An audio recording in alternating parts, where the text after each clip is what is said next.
Hello student, তোমরা যারা ক্যালকাটা ইউনিভার্সিটির আন্ডারে সেকেন্ড সেমিস্টারের ছাত্রছাত্রী আছো এবং তোমাদের ইতিহাস সাবজেক্টটা পাস কোর্সে অর্থাৎ এমডিসি কোর্সে আছে, তোমাদের জন্য আজকের ক্লাসটা খুবই গুরুত্বপূর্ণ। আজকের ক্লাসে তোমাদের লাস্ট মিনিট সাজেশন নিয়ে আলোচনা করব। তোমাদের এই সাবজেক্টটার পরীক্ষা কালকে অর্থাৎ 18ই সেপ্টেম্বর এবং তোমরা প্রায় প্রত্যেকেই চিন্তিত আছো, কারণ এই একটা সিলেবাসের ওপরে 3বার কোয়েশ্চেন তৈরি হচ্ছে, অর্থাৎ অনার্সের কোয়েশ্চেন তৈরি হচ্ছে, মাইনরের কোয়েশ্চেন তৈরি হচ্ছে, আবার তোমাদের এমডিসি শেষে তোমাদের কোয়েশ্চেন তৈরি হবে। তাই অনার্সের পরীক্ষা, মাইনরের পরীক্ষা হয়ে গিয়েছে এবং তোমরা চিন্তায় আছো যে ওদের তো সব ভালো প্রশ্নগুলো চলে এলো, এবার আমাদের কি হবে। দেখো, তোমাদের জন্যই আজকের আলোচনা, ভয় পাওয়ার কিচ্ছু নেই। তোমরা ভালো করে আজকের ক্লাসটাকে বুঝে নাও এবং কোন প্রশ্নগুলো একটু ভালো করে তৈরি করবে বোঝার চেষ্টা করো। দেখো, এখানে দেখো প্রথম যে প্রশ্নটা আছে, 10 নম্বর বা 20 নম্বরের প্রশ্নগুলো আগে আলোচনা করছি। এখানে প্রথম যে প্রশ্নটা আছে, দেখো, নব্যপ্রস্তর, মধ্যপ্রস্তর আর পুরাপ্রস্তর যুগের বৈশিষ্ট্যগুলি আলোচনা করো।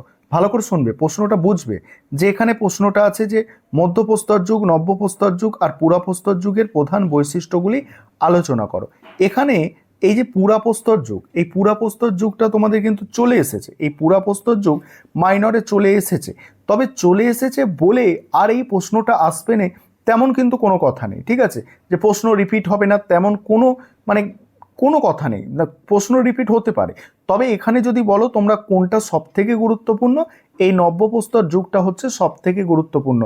তবে তোমরা যদি এই মধ্যপ্রস্তর, নব্যপ্রস্তর, পুরাপ্রস্তর যুগ করে যাও, এই তিনটে যদি তোমরা রেডি করে যাও, বিশেষ করে এই দুটো তোমরা যদি রেডি করে যাও, তোমরা একটা 10 নম্বরের বা 20 নম্বরের প্রশ্ন নিশ্চিত কমন পাবে, এটুকু নিশ্চিত, ঠিক আছে? বা 5 নম্বরেও একটা কমন পেয়ে যেতে পারো। ধরো নব্যপ্রস্তর যুগটা 20 নম্বরে দিয়ে দিল, সেক্ষেত্রে 5 নম্বরের মধ্যপ্রস্তরটা দিয়ে দিল, ঠিক আছে? তবে পুরাপ্রস্তরটাও করতে হবে, কারণ পুরাপ্রস্তরটা যদি বড়তে না আসে 5-এ এসে যাবে, ঠিক আছে? তারপরে দেখো পরের প্রশ্ন, প্রাচীন মিশরের রাষ্ট্র ব্যবস্থার সাধারণ বৈশিষ্ট্যগুলি আলোচনা করো। এই প্রশ্নটা একটু কম গুরুত্বপূর্ণ তোমাদের জন্য, কারণ এই প্রশ্নটা মাইনর পেপারে এসেছে, তবে প্রশ্নটা দেখে যাওয়া দরকার। তারপর দেখো, এই চীনের সাং আমলে চীনের রাজনৈতিক ইতিহাস বিশ্লেষণ করো। এই প্রশ্নটা একটু ভালো করে দেখা দরকার, কারণ এই প্রশ্নটা কিন্তু আসেনি, এই প্রশ্নটা মাইনরে আসেনি, এই প্রশ্নটা ভালো করে দেখবে। তারপরে প্রশ্ন মানব সভ্যতার লৌহ প্রযুক্তির আবিষ্কার সংক্রান্ত ইতিহাস। এই মানব সভ্যতার লৌহ প্রযুক্তির মানে এই আবিষ্কার বা আবির্ভাব সংক্রান্ত ইতিহাস, এটা তোমাদের মাইনর পেপারে এসে গিয়েছে, এটা মানে আর আসবে বলে আমার মনে হয় না। তবে এই প্রশ্নটা তোমরা স্কিপ করতে পারো, যদি চাও এই প্রশ্নটা তোমরা স্কিপ করে যেতে পারো। তারপরে আছে দেখো, নাগরিকদের প্রসঙ্গ উল্লেখ করে স্পার্টার সমাজ ব্যবস্থা সম্পর্কে একটি নিবন্ধ লেখো। স্পার্টার সমাজ ব্যবস্থা সম্পর্কে একটি নিবন্ধ, এটা তোমাদের জন্য মোস্ট ইম্পর্টেন্ট প্রশ্ন।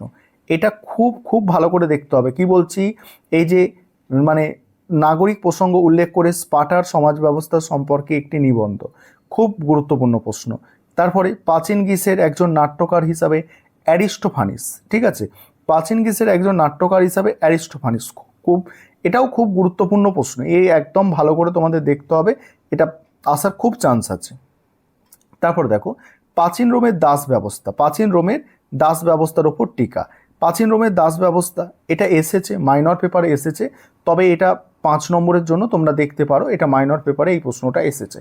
তারপরে স্পার্টার সংবিধানের বৈশিষ্ট্য, এই যে স্পার্টার সংবিধানের বৈশিষ্ট্য, এই প্রশ্নটাও তোমাদের জন্য মোস্ট ইম্পর্টেন্ট প্রশ্ন, মোস্ট ইম্পর্টেন্ট, আর ভালো করে দেখতে হবে। তারপরে দেখো, মানুষের বিকাশ ও বিবর্তনের সংক্ষিপ্ত ইতিহাস, ভালো করে দেখবে। আর 10 নম্বর প্রশ্ন আছে, মানব সমাজের ইতিহাসের কৃষির সূচনা পর্বকে তুমি কিভাবে ব্যাখ্যা করবে। তাহলে বুঝে গেলে যে কোন প্রশ্নগুলো আমি তোমাদের জন্য ইম্পর্টেন্ট বললাম। এটাও খুব ইম্পর্টেন্ট প্রশ্ন। এবারে 5 নম্বরের প্রশ্ন দেখো, 5 নম্বরের প্রশ্ন হচ্ছে মধ্যপ্রস্তর যুগের সংস্কৃতি সম্পর্কে লেখো। দেখো, আমি প্রথমেই বলেছি যে তোমার ওই 3টে প্রস্তর যুগ আছে, নব্যপ্রস্তর, মধ্যপ্রস্তর, ঠিক আছে? এখানে প্রথম যে বললাম তোমাদের, প্রথম প্রশ্নই ছিল যে মধ্যপ্রস্তর, নব্যপ্রস্তর আর পুরাপ্রস্তর, এই 3টে প্রস্তর যুগ করে নিলে তুমি একটা 5 আর একটা বড় প্রশ্ন 10 বা 20 অবশ্যই কমন পাচ্ছ, ঠিক আছে? আর তারপরে প্রাচীন সভ্যতার বিবর্তনে শিকারী খাদ্য সংগ্রহ সম্পর্কে একটি সংক্ষিপ্ত টিকা লেখো। ভালো প্রশ্ন, খুব ভালো করে এটা তৈরি করবে তোমরা। তারপরে প্রাচীন মিশরের ধর্মভাবনা, এটাও খুব ভালো করে তোমাদের দেখতে হবে, খুব ভালো প্রশ্ন। প্রাচীন মিশরের ধর্মভাবনা ভালো করে দেখবে। তারপরে আছে দেখো, প্রাচীন সাং রাজবংশের আমলে চীনের ভাষার সংক্ষিপ্ত বিকাশ, ভালো করে দেখতে হবে প্রশ্নটা। হেরোডোটাস সম্পর্কে ভালো করে দেখবে, হেরোডোটাসের ওপর সংক্ষিপ্ত টিকা আকারে তৈরি করবে। তারপরে সোলান সংস্কার, এটা খুব একটা ইম্পর্টেন্ট নয়, এটা তোমরা স্কিপ করতে পারো। তারপরে দেখো, সফিস্টদের দার্শনিক ভাবনা প্রসঙ্গে একটি টিকা। সফিস্ট, এই সফিস্টটা একটু ভালো করে দেখো।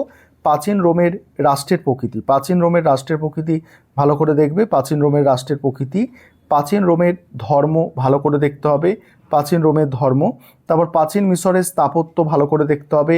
তারপর পশুপালক যাযাবর বৃত্তি বলতে কি বোঝো, পশুপালক যাযাবর বৃত্তি ভালো করে দেখবে। এই ছিল তোমাদের সম্পূর্ণ সাজেশন।